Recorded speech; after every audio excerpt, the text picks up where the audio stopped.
Ladies and gentlemen, your attention, please.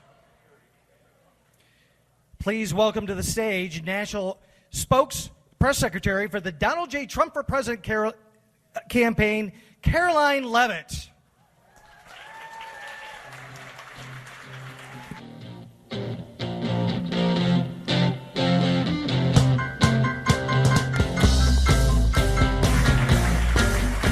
Hello, everybody. Hello, Georgia. How are we tonight? Who's excited for the election? 3 days until President Trump is reelected back to the White House. We have an amazing lineup of ladies, strong and intelligent women, may I add. Contrary to what Mr. Mark Cuban, Kamala Harris's top surrogate, has to say about us. These Republican women you're going to hear from tonight are strong and intelligent. Some of them are mothers.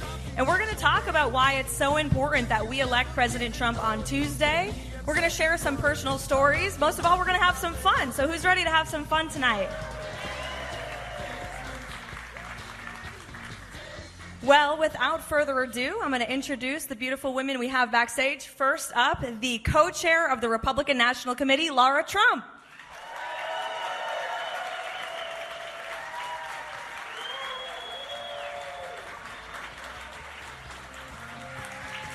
The governor of South Dakota, Kristi Noem. The governor of Arkansas, Sarah Huckabee Sanders. And a former Democrat, recently turned Republican, Tulsi Gabbard. And lastly, but surely not least, Danica Patrick.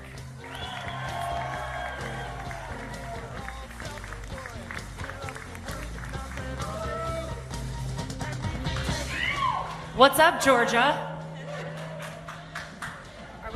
Are we feeling a big win for Donald J. Trump right here in the state of Georgia? Well, it's so great to be here with all of you. We're going to have some fun. We're going to have a good conversation, some laughs, and hopefully talk about some of the issues that you care about. We so appreciate your coming out. First, I'm going to start with Lara, the head of the RNC, who is doing an amazing job leading the RNC this election cycle. Focusing on election integrity, which I'm sure is such an important issue for so many of you. And we just had some big news here in Georgia, in Fulton County, breaking just a few minutes ago. You may not have heard of it. So, Lara, talk to us about what's going on. Well, I think we can all agree, Caroline, that we never want to repeat the mistakes of the 2020 election ever again, right? We want a free, fair, and transparent election. We want all legal votes counted and only legal votes counted. And so we have put together a very aggressive election integrity operation at the RNC. We've been working hard. If you've heard me on TV at all, you're probably sick of me talking about it, but it is the most important thing that I think we could do. So yesterday we got notice at the RNC that the Board of Elections in 5 counties here in Georgia, Fulton County, Gwinnett, Cobb, DeKalb, and Chatham, we're all going to extend hours today to allow people to continue to drop off their absentee ballots. Now, we felt that this was somewhat against the law and did not go with the rules that they had put in place initially. So we said, we're not sure about that. And they said, no, we're going to keep them open. Oh, and also, you guys are not allowed to have any observers as these ballots are coming in. So we said, oh, really? So we filed a lawsuit. Yeah, I think this is our 136th lawsuit from the RNC this election cycle.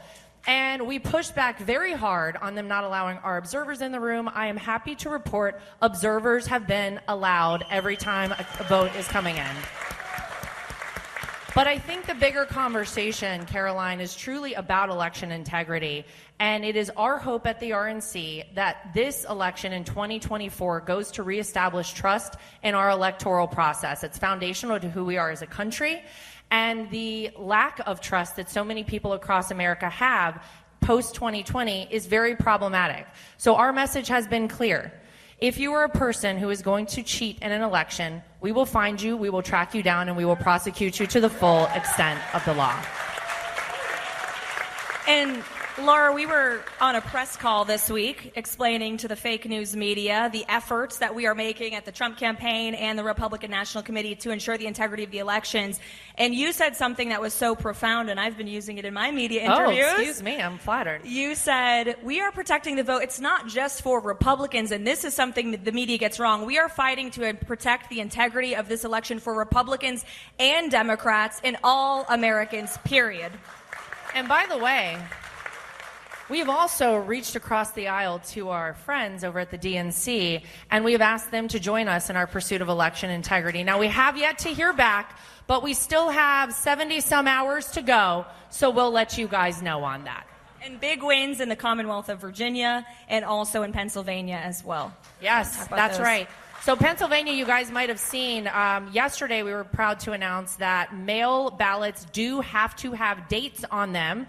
The Democrats have pushed back 5 times on this and fought against us on this, and 5 times we've had to push back and file a lawsuit and say, no, if you're turning in a mail ballot, we need a date on that mail ballot because we need to know when it was sent and we need to know when it was received, and we got a big win on that yesterday. You also maybe saw, Yeah, it's about protecting the integrity of an election, and every person should want that, whether you're voting Caroline, Republican, Democrat, or third-party candidate. We also were very pleased that we got 3 extra days of voting in Bucks County. That's one of the collar counties outside of Philadelphia. That was a county in 2016. Donald Trump won. Joe Biden won it in 2020. And we would like to win it back again. So we are very excited that we now have outpaced the Democrats in our voter registration there. There are more Republicans there registered than Democrats. But a lot of the locations were, imagine this, Caroline, closing down early during their early vote period. So what did we do? We filed a lawsuit. And we won. And we won.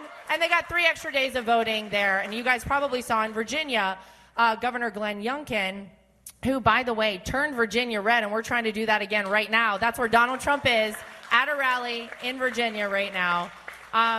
He wanted to make sure that people who self-identified as non-citizens were not going to have the ability to vote. It turns out the Supreme Court agreed with him, and indeed, those non-citizens are not going to have an opportunity to vote. So big election integrity wins going on. We're watching. Well, aside from election integrity, which, as Lara said, has been the utmost priority of President Trump, the campaign, the RNC, we are now in the final days, and we've seen a real shift in the closing message of the Harris campaign. I think it's safe to say the joy has left the campaign headquarters at Kamala HQ. I can tell you there's a lot of joy at our HQ down in West Palm Beach, Florida. And in a garbage truck, by the way. Exactly. You know.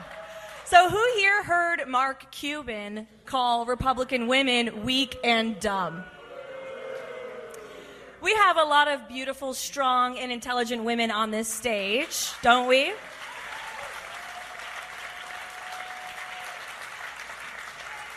And every one of them responded personally with a video to Mark Cuban's comments. So I'd like to start with you, Danica, if we could kick it to the end. Talk to us. How did you feel when Mark Cuban called you weak and dumb? This is because I have my arms out, isn't it? That Yes, you went girl. to me first. Show them off now. Not so weak. Of course, we know that weak is not necessarily the strength that we have in our muscles, although it does help. It shows discipline and commitment.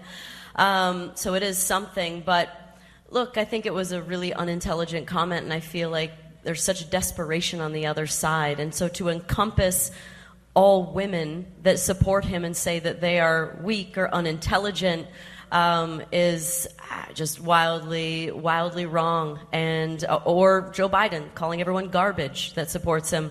But I was just having this conversation maybe within the last week, and I think I might have even posted something about it, maybe on Instagram, but I know nobody sees that because I get shadow banned on that one, so I think X from now on.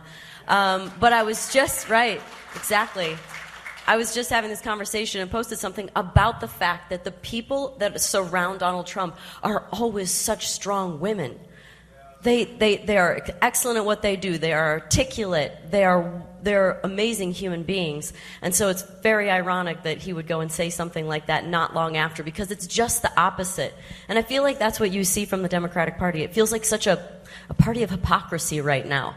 Literally, they say that we are the weak ones. We are the strong ones. And that's what we're here to show you. Well, very true. And thank you, Danica, for joining us on the campaign trail this year. It's been so great to have you and have your voice. And nobody knows the hypocrisy of the Democrat Party arguably more than Tulsi Gabbard, who is officially a Republican.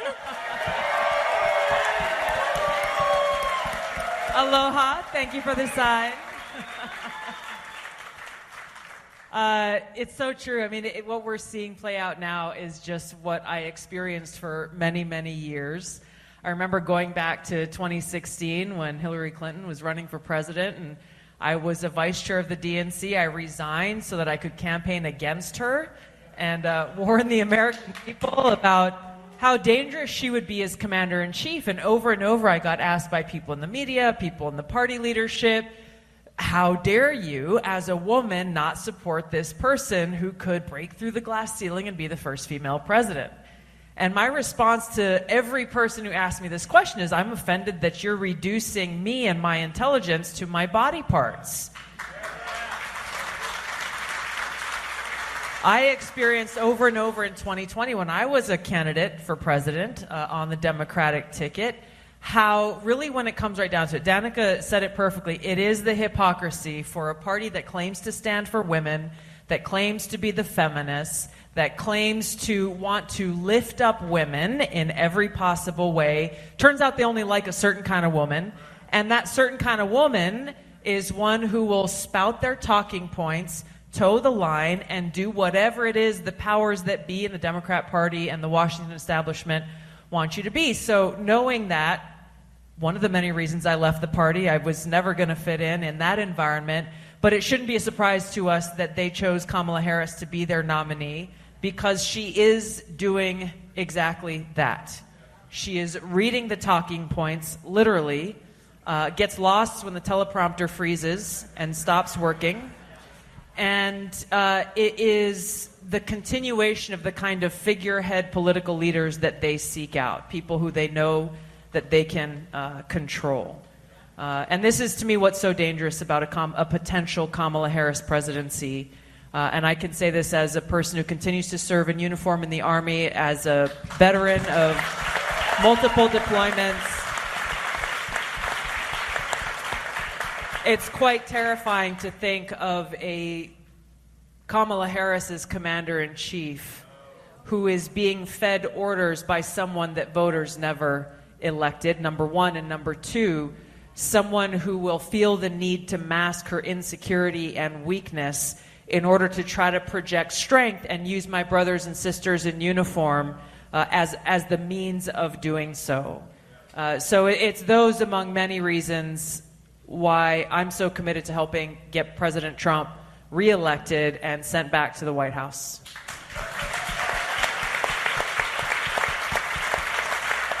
Before we get off Mark Cuban really quickly, where are all the ladies in the room today? Okay, ladies for Trump.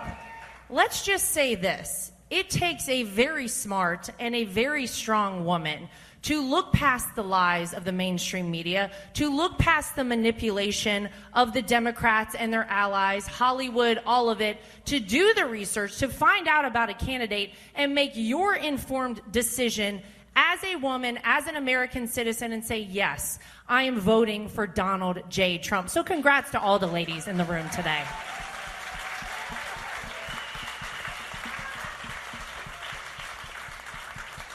Governor Sanders, I'd like to give you the opportunity to respond to Mark Cuban as well. You know, the part I find to be so unbelievable and so laughable is that this is from a party and a group that can't even tell you what a woman is, yet they want to attack those of us who are sitting up here. To me, it is so absurd for them to make a comment like that. But at the same time, I'm actually kind of glad that they did, because I think it's really important for America to hear how they really feel before you go and cast your vote. Because they're telling us all of the quiet things out loud. They're calling us garbage. They're attacking our intelligence, our strength. And nothing could be further from the truth in the names that they're calling. And the reason that they have to do that is because they know that their policies, their ideas, their record are nothing but a list of failures. When you compare what the Biden-Harris administration has done to what Donald Trump was able to do in 4 years, it is remarkable. We had secure borders. We had a strong economy. We had stability around the world. Now nothing that Donald Trump spent 4 years building have they continued. In fact, they've spent the last 4 years destroying it and tearing down all of the good things. But the good news, Donald Trump's going to win on Tuesday.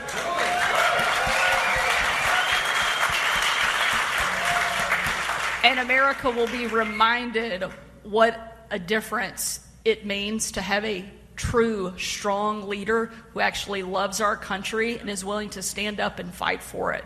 And nobody will do that better and more and with a greater sense of mission than Donald Trump when he wins next week. Governor Noem? You know, I was in a meeting working on our state budget with all of my executive team when one of them came in and said, "Did you just hear what Mark Cuban said?" And I said, "No, I didn't." And they brought in a video and showed it to me and said that President Trump never has strong or intelligent women around him. And I immediately thought of Melania. And I thought of, she's one of the smartest, most intelligent, strongest women that I've ever known. I thought of Lara. I thought of Caroline. All the women that I have seen that have been around President Trump, that he respects their opinion and he has always given women the chance to be elevated. I have talked to so many people that worked for him back in the 80s and the 90s, women that he gave them the first opportunity to be a supervisor or to get a position that they'd always been overlooked for before. But President Trump saw something in them and gave them the chance to be leaders and to step up. And I tell people that, listen, as governor, he let me do my job. I've had the chance to be governor under President Trump and under Joe Biden.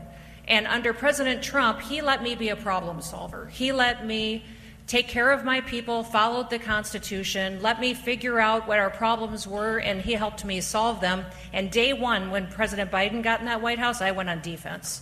I was on defense just trying to protect my people and their liberties. And so when I was watching that video, I also noticed how emotional Mark Cuban was. Did you see that? He was super emotional and almost like he was panicking.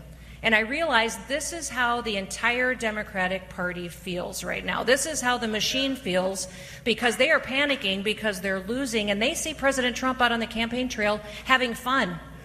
He's having fun because he's spending time with the American people, the backbone of this country, and he is relating to them on a level that Kamala Harris never can. She can't relate to these people, and she doesn't even try because she thinks they're better than the average American. So I oftentimes when I talk to crowds, and especially people that care about politics and government, I tell them not to be offended anymore. We kind of live in a country that's addicted to being offended, right? I mean, we all love to be offended and blow each other up, and I always say, you know, when you get offended by someone, you're the one who's picking it up and carrying it around with you.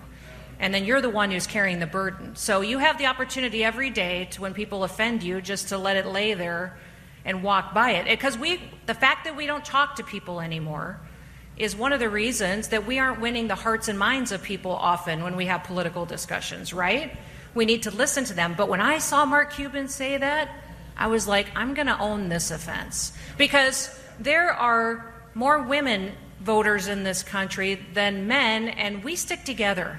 He didn't just call me weak and dumb. He called every woman that would dare to think for themselves and vote for a president that has a proven track record of protecting us on the world stage and also giving us the ability to take care of our businesses and our kids and our grandkids, because we would think on our own that that would be somebody we'd want to vote with, suddenly we were weak and dumb.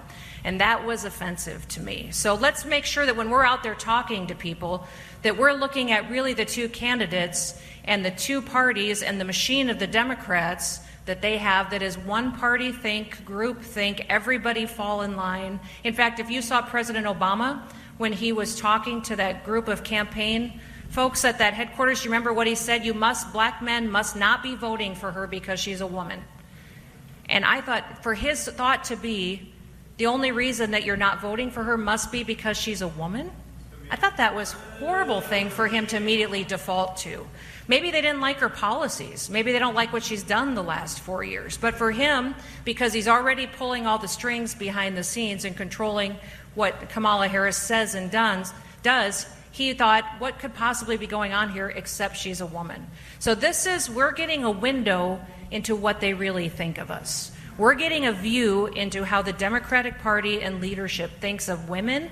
And I've got 2 girls, and I've got grandbabies and granddaughters, and I don't want them growing up in a country that has people like that in leadership. I want them to have a leader that respects them.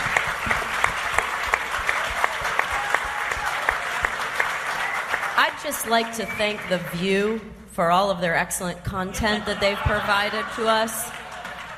They've really shown us who they are, as you've said. So whether Mark Cuban thinks that there are no good women or whether Kamala says that she has nothing else to offer than the last 4 years, we now know.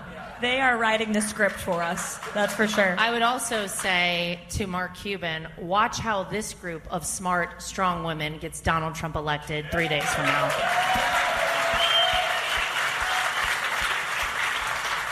I think it's important to point out, like, this is not an isolated thing coming from Mark Cuban. As much as I don't know if they're trying to distance themselves from his comments at all, but I don't know about you guys, but I found it pretty offensive when I heard Michelle Obama and many other people from the Kamala Harris campaign telling women to lie to their husbands.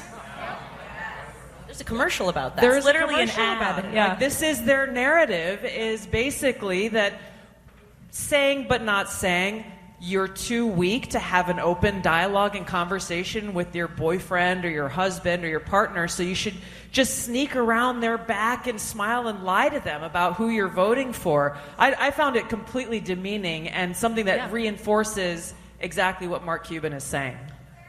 As though any woman, all women are out there like hiding it from their husbands. No, we're proud. We're voting for Donald J. Trump if that's okay with everybody. That's right. Not hiding anything. So Danica made me remember a conversation I had with a fake news reporter from the Washington Compost, as I like to call them, on my drive from the airport over here. And she talked about Kamala Harris's conversation on The View, where she was asked, what would you have done differently over the past 4 years? And she said, not a single thing. Nothing comes to mind. Not the Afghanistan debacle, not the open border invasion of more than 20 million illegal people from all over the world, not her tie-breaking votes in the Senate to cause the worst inflation crisis in a generation. The Washington Compost reporter is writing a story on our closing message. And they said, well, you guys really seem to be trying to tie Kamala Harris to Joe Biden. And I said, excuse me. I said, Kamala Harris is tying herself to Joe Biden. She is writing the script for us. We are just pushing advertisements that are revealing the truth, because a vote for Kamala Harris is a vote for a continuation of the despicable policies under the Harris-Biden regime of the past 4 years.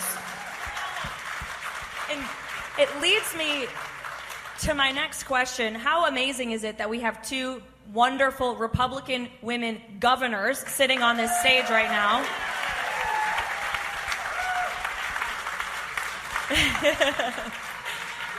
Governor Sanders and Governor Noem. And Governor Noem, you mentioned you have served in South Dakota under the Harris-Biden regime and the very successful Trump administration.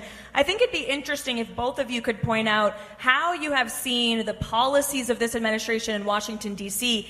impact your constituents at the state level, how the heavy hand of the federal government has hurt your state. Governor Noem. You know, when President Trump was in the White House, I was so thrilled because I was passionate about tax reform. And when he got sworn in as President of the United States, we had the chance for 2 years to work on a bill that he came in and finalized and helped us negotiate and get it through the Senate and got it signed into law that put thousands of dollars back into the American people's pockets, that they could make the best decisions on how to spend those money and dollars for their kids and for their grandkids. So that was fantastic for me to be a part of that. And when I first had a meeting with President Trump, I remember I was a brand new governor, and we came in and some of the new senators and new governors were having a meeting with him, and he was going around the table. I was sitting next to him, and so I knew I was going to be last. And people were asking him what they needed help with. What were some problems that he could help us solve? And I remember watching as we went around the table, some people were talking kind of long, and that kind of irritated him. You could see he was kind of squirming a little bit. And then some people were asking for 10 things. You know, well, I need you to fix this, this, and this, and then can you do that? So I thought, okay, by the time he gets to me, I'm going to have 3 things, but one I'm going to hit really hard because I just know, and I'm going to be succinct. And when he got to me, he said, Kristi, what do you need help with? And I said, well, sir, I really need help with some trade agreements. And then we negotiated a few that really penalize our producers and our commodity owners, our farmers, but also our manufacturers. So if you would help me get free trade, not free trade, but fair trade deals with our companies in other countries so that we can engage with them and not get penalized, he said that would be fantastic. I'm on it. Absolutely. We need to get our products made here in the United States. We need to protect our food supply and grow it here and make sure that it can be utilized by our people here. He said, what else did you need? I asked him for another policy in our Black Hills. I needed better lumber policy so we could actually maintain our forests and not deal with wildfires like California is when our forests aren't maintained. And he said, I'll get that done for you. And what's the third thing? I said, sir, I need fireworks back at Mount Rushmore. And I bet he loved that. Yeah, he goes, what?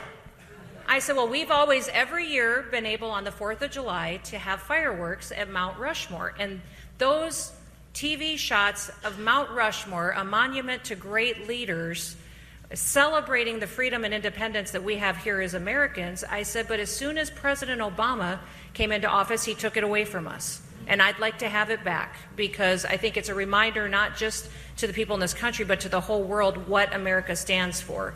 And he said, I'm going to help you get that done. That's fantastic. She wants fireworks. We're going to get fireworks.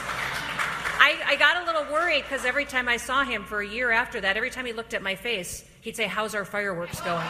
Are we getting our fireworks? And I was like, oh my goodness, he thinks all I want is fireworks. I actually wanted some other things, but he got it done. Did you guys see the wonderful celebration we had July 3rd?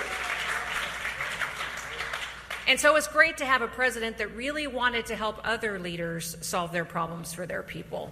And when Joe Biden came in, it was like 180-degree change. It was unbelievable. On day one, he canceled the Keystone XL pipeline, which was 11,000 jobs for us. The equipment was already set up in South Dakota. We had the pipe all laid out. All it had to be done was put in the ground and used so that we could move our oil in a safer, more responsible way for our environment and for our people, and he canceled that immediately. And from then on, I've been involved in federal lawsuits on, can I still put male and female on our birth certificates in South Dakota? Do I have to do transgender surgeries on my inmates that are in my prisons? These are the things the federal government sues me over because I want to keep saying male and female. I don't believe that taxpayers should have to pay for optional transgender surgeries when someone's incarcerated. And so it's dozens of those types of situations. Instead of being on offense solving problems, now I'm on defense just trying to protect my people.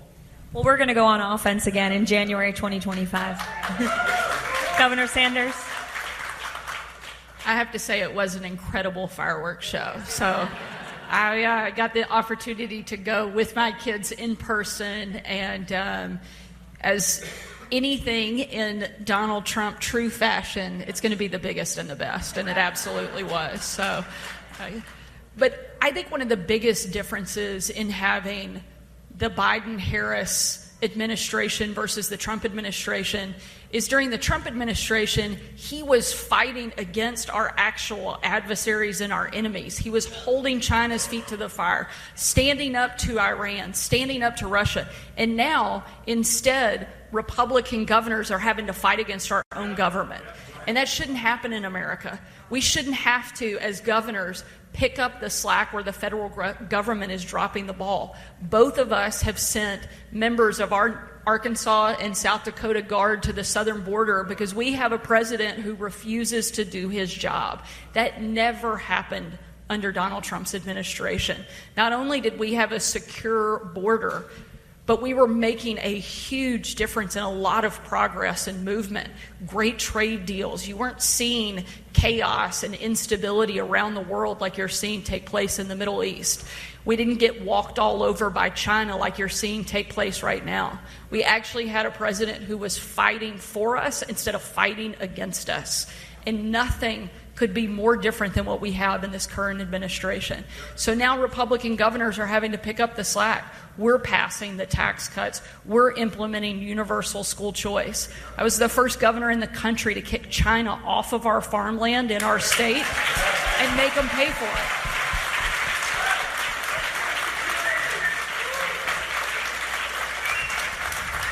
And when Donald Trump was in the White House, he was leading on those things. Now we don't have a partner. We have somebody we're having to constantly battle.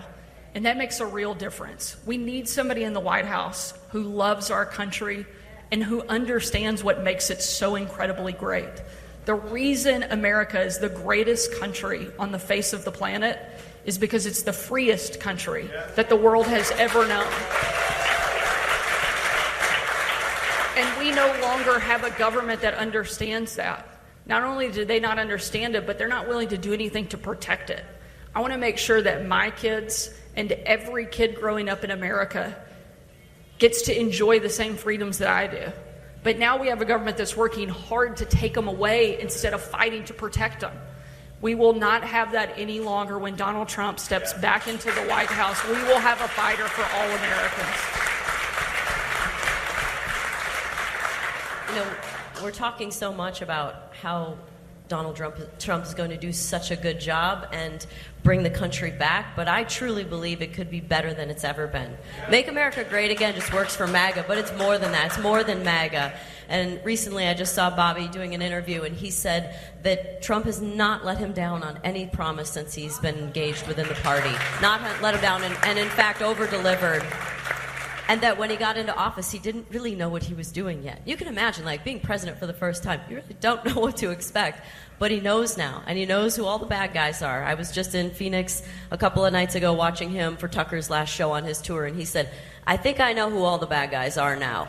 And so he's going to come in there, and he's going to be able to do it better than he's ever done it, which I think is the most exciting thing with the most talented list of people. So, Danica, you just brought up how President Trump says it often. He was not a D.C. guy. He was a New York guy. Lara, you were there at the very beginning, the Golden Escalator ride.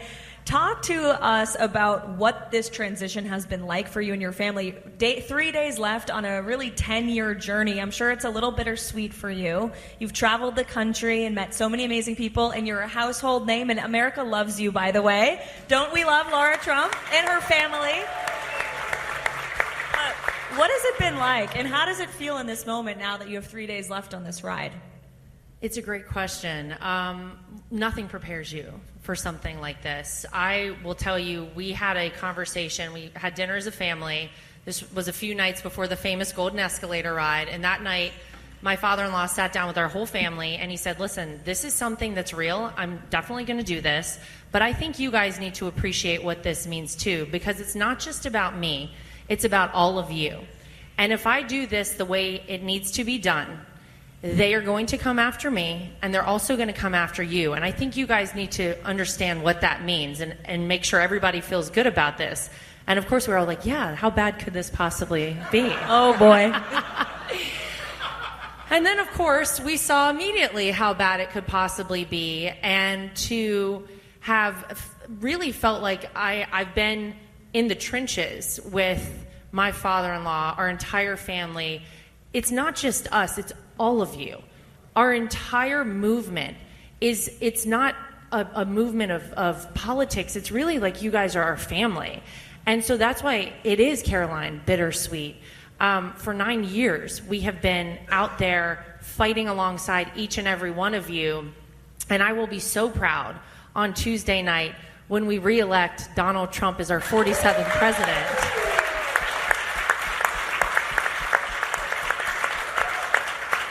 But for me personally, look, I think I probably grew up like most people in America did. And I can tell you that in my wildest dreams, I never imagined I would have the last name Trump, let alone all the rest of this, for sure. And so it's just been the most incredible experience of my entire life. I am so honored to be by this man's side because he went into it eyes wide open, truly understanding what he was going to do and what it was going to take for this country to do the right things for this country, to give this country back to we, the people, to reestablish our strength on the world stage, all of it. And he did it the first 4 years he was in the White House. And to Danica's point, you're right. He went in there, and I think he naively thought, look, I'm a businessman. I know how business works. It's fast. It moves quickly. Whenever you're a decisive person, you make actions happen very fast and things get done. And the federal government does not work that way, obviously. So he had to adapt, and he had to learn. And he didn't know all the people to place in these positions, but he knows now. And I'll tell you something else. You want to know the reason why they're terrified to have Donald J. Trump back in Washington, D.C.? Not only did he learn all the good people, but to Danica's point, he learned all the bad people. He exposed a lot the first time around, and honestly, the swamp is terrified and quaking in its boots because they know when Donald J. Trump is back at 1600 Pennsylvania Avenue, the jig is up, it's over, it's all done. We're flushing them right down the drain. And they are so afraid that they have literally weaponized our justice system against your father-in-law and against the former president of the United States. And Lara, I know you and I many a days were in that very dirty New York City courtroom during very uncomfortable benches, by the way, the worst. The Alvin Bragg trial in Manhattan this summer. President Trump was confined to a courtroom for 6 weeks. And I think part of it was not just because they truly want to imprison him off of baseless charges and accusations. They wanted to see if they could tamper his spirit.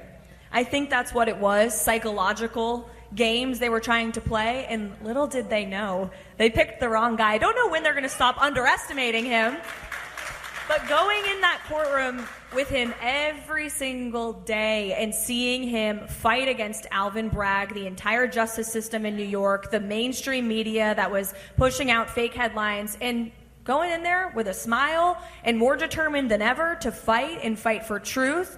And then he was falsely convicted, and he still continued to fight, and it's amazing to watch. And Tulsi, I know this is one of the many reasons you've become a Republican, is watching the deep state and the weaponized system of our justice, and you've been a victim of it as well. Can you speak to that, please? You know, there are a lot of people who, unfortunately, will just read the headlines, and it's something you deal with all the time, Caroline, as you deal with the media, is they just throw out these sound bites. Oh, so many felony charges and this, and that, without ever actually looking below the surface to see how one by one they're being tossed out, and they are being exposed.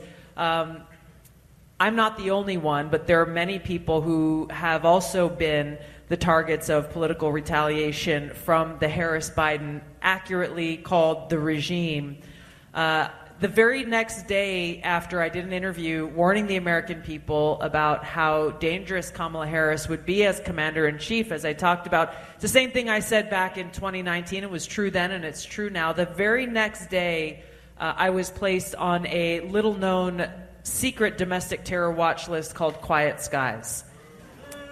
I didn't realize that at the time. What I experienced was when I traveled, and I'm on a different plane almost every day, going to a different city or a different state, and every day that I traveled, I had to go through this very, very in-depth screening at TSA.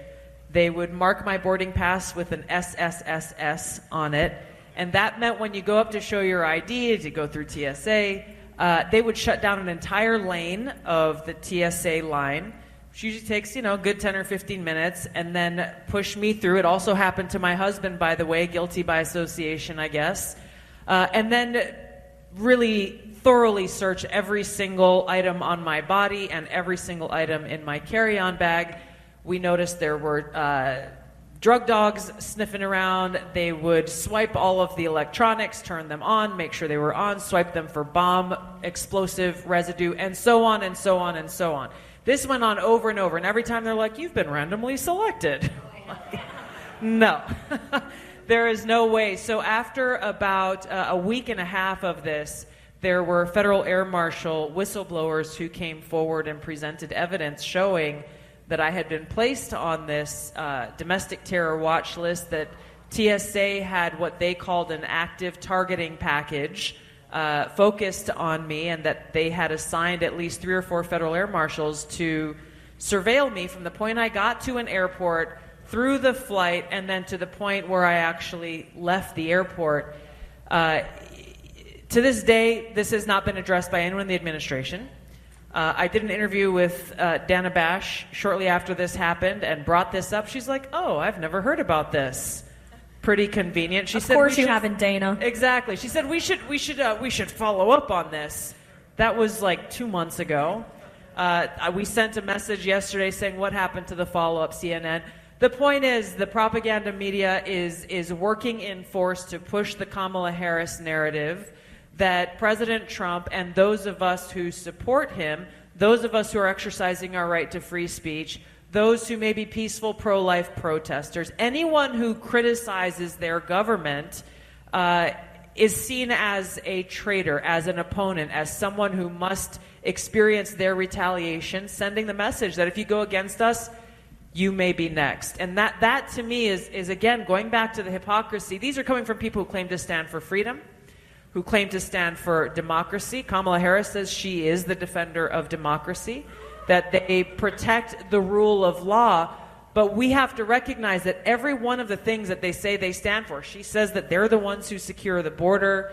The list goes on. In every single one of these instances, it's an intentional distraction tactic, hoping that we don't actually pay attention to the fact that they are doing the very things that they accuse Donald Trump of doing.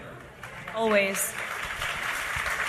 And how shameful that the regime, as we call it, went after you, a veteran of this country who honorably served in our military. It's despicable. It was interesting. At one of these stops, I asked, I was talking to the TSA supervisor. I had used my military ID that day to go through TSA, so he's holding it in his hand. He's like, "This doesn't make sense." He had no idea who I was or involved with politics or nothing. All he saw was the ID card, and he's like, "You're in the military. You should not be getting this treatment." I said, "I know." You said, "Google me, buddy." Yeah. You'll understand why. But the interesting thing was that he said that, they get people coming through who get this treatment every now and then. But he noticed how after President Trump was elected, that there were a number of people that he knew personally who never had this screening before. And all of a sudden, when they spoke out for President Trump, they were now part of the random selection. Exactly. It is intimidation, and it is interference and an undermining of our democracy. And this is and I want to hear from Danica, because she's never voted before in her life until this election. She just voted for Donald Trump. But I'd love to hear from you, Danica, because I know there are a lot of people that I meet along the way who feel hopeless, who don't vote because you feel like your vote doesn't matter, your voice won't be heard. But I think there are a lot of people maybe who are in your situation that you could speak to who aren't sure how they're going to vote in this election. Thank you. And I'm so sorry for all of that. Can you believe that she's being treated like this as someone that serves in our country? She's a lieutenant colonel right now. Exactly. It's unfair discrimination. It is. Exactly. Look, this is the first year I voted. I was a race car driver, and In a badass one. I didn't have a lot of time to put forth towards politics or understanding it all. But look, I'm a person of pride and integrity and honesty. And I mean, when I was a kid, I had that USA jacket with the flag on the back and the USA down the arm.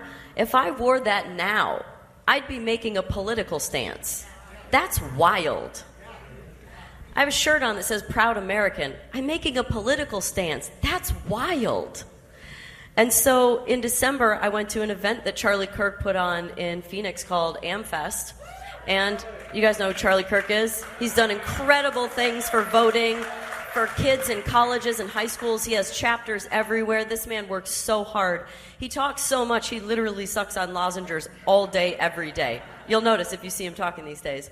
But I went to his event in December with my sister, and I posted some pictures afterwards and said, I love this country.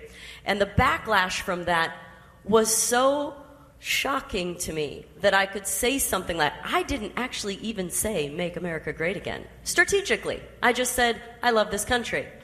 So what that did, because I'm a person of integrity and I'm a person of pride and I'm proud of this country, I've lived somewhere else. I lived in England for 3 years. I've traveled the world. I know how good it is here. In fact, I had an argument with somebody that lives in another country who was saying, I was having an argument about illegal immigration, and he's like, yeah, but you have an amazing country. People should be able to start a life, have a life there. I'm like, and we should pay for it? What if I came into your country and you gave me a card full of money for groceries and somewhere to live and a cell phone? Is that fair? But that's how great this country is. People see it as the most amazing country that everyone wants to be a part of. And as I think Charlie Kirk pointed out one time, there was somebody he talked to. Have you seen his little chats with the colleges? Somebody said they were going to leave if Donald Trump was elected, and he said, and he said he didn't want to be in this country if he got elected. And then he said, well, are you going to leave? And he's like, no. He's like, that's right, because it's the only country that even if you hate the president or you hate whatever's going on, you're still never going to leave. You can hate this country and still want to stay. So it lit a fire when people had this strong opinion of me saying I love this country, because I do. And I want to be able to wear that jacket. I wish I still had it. And I want to be able to wear a Proud American shirt. And I want it to mean that we're all united and that we are just proud Americans, not that I'm a proud Republican. I also have a tattoo of an American flag on my back. I'm not going to show you, but that's how much I love this country. I love it. Well, since you mentioned the topic of illegal immigration, this is arguably the number one issue in this election. Inflation and immigration, it's what we hear everywhere we go. Who's excited to have a secure border again? And every state has become a border state in this country because of Kamala Harris's open border invasion. And what they've done at the southern border is arguably the worst dereliction of duty by any president and vice president in the history of our country. And I want to share a quick story because I know that in Georgia, you have suffered the tragic consequences of illegal immigrant crime with the slaughtering of a beautiful young woman, Laken Riley. And it's so despicable that Kamala Harris wants to be the first female president of the United States and has never taken the time to reach out to her mourning family, has never taken the time to express her condolences or to change the very policies that led to that brutal death. And sadly, Laken is not the only one. We know Rachel Morin in Maryland, Jocelyn Nungare, the 12-year-old in Texas, who was brutally raped and killed at the hands of someone who should have never been in this country in the first place. And I've seen President Trump, and I know everyone else on this stage has too, grieve with mourning mothers and fathers of illegal immigrant crime. And it was here in Georgia, just a few days after Laken's death, where we held a rally. President Trump personally picked up the phone to call that family in the wake of unimaginable tragedy. I'm a new mother. I had a baby 3 months ago. I can't imagine what this family has gone through. Thank you. I can't imagine what this family has gone through. And President Trump takes time out of his busy schedule to call mourning mothers and fathers and family members of the tragedies that are caused by Kamala Harris's terrible policy. And Kamala Harris doesn't give a damn. I hate to say it, but she doesn't. And so I'd like, especially the governors and Lara, who has seen these conversations take place, talk about that side of your father-in-law, the compassion and the sympathy that he has for families who have suffered the worst of the worst tragedies in this country. Yeah, and it's not just illegal immigration. It's, he came right here to Georgia in the wake of Hurricane Helene and wanted to check in with people here on the ground. He went to the western part of North Carolina, and I've seen him in these moments. It's when the cameras are off. It's when no one's around, and he really obviously does care about this country. Look, he is putting his life on the line to save America. I can tell you Donald Trump never needed this job. This was a guy who was known around the world, had made his fortune, had fame, he was a household name, and he had a great life, and everybody seemed to really like Donald Trump, and he knew getting in a race like this, what that would ultimately mean. I don't know that he knew it would get this bad, but he knew what it would mean, and you've seen time after time, you've seen impeachments, you've seen indictments, you've seen a mugshot right here in Fulton County, which is the greatest one we've ever seen in the history of the world, by the way. Thanks, Fanny. Phony Fanny. You've seen 2 assassination attempts on this man's life, and he's still in this race and he's still fighting, and it's because he really loves this country. He really, truly cares about the American people. And, it's funny because I will never forget, this is a story that I don't tell many, but I'll never forget what I saw right after the last time my father-in-law left the White House in 2021. We flew down to Florida for the last time on Air Force One. It was very somber, very quiet. Obviously, it was a pretty tough time for all of us, probably for all of you as well. But no one more than my father-in-law. And he asked us all to have dinner with him that night. And as soon as he came to dinner, we were all kind of like, oh, I don't know what this is going to be like. What do we say? What do we do? And he sat down and he just kind of exhaled and he goes, well, I got to do it again. Oh my God. Yeah. After all of the things that had just happened to him, after all of it, he said he had to do it again because he really said, I'm not done with what I want to do for this country. And I thought that was incredible to see that he knew the day he left office that he was going to try again to come back and do what was right for the United States of America. It's incredible. And look, I know him as a father-in-law. I know him as a grandfather. My kids absolutely adore him. In fact, one of the greatest moments, I think, of their life was when I was in the other room, and of course, TV's always on in our house, and they go, Mom, come in here. Grandpa's working at McDonald's. That's it. They're sold on that. I mean, he's the greatest. And about 2 days ago, I got a text from him. I woke up at like 4:30 in the morning because we're hustling out there, guys. We're not sleeping. I hope nobody's sleeping for the next 72 hours, okay? And I had a text from him, and he had texted me. It was like 2:17 a.m.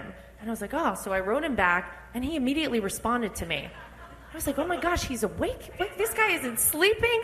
And then after, we go back and forth for a few minutes, and he goes, okay, honey, now go to bed, please. Like, he's still a father-in-law. And I said, I'm not going to bed. I got to go out there and win an election for you. But he's the greatest. I'm so proud to call myself his daughter-in-law. And I can tell you, I would never have gone out there the first time in 2016 and spoken on behalf of a man. I didn't know anything about politics, but I knew his character. I knew his heart, and I knew who he was as a person. And that's what I started going out there and talking to people about. Obviously, we got a little lesson on politics, so I'm a little brushed up these days. But he is one of the greatest people I've ever known, and I could not be more honored to be part of his family. I just want to mention one thing about that, because we were just talking about this earlier, and we were talking about how hard he's been working. As I said, I saw him in Phoenix just the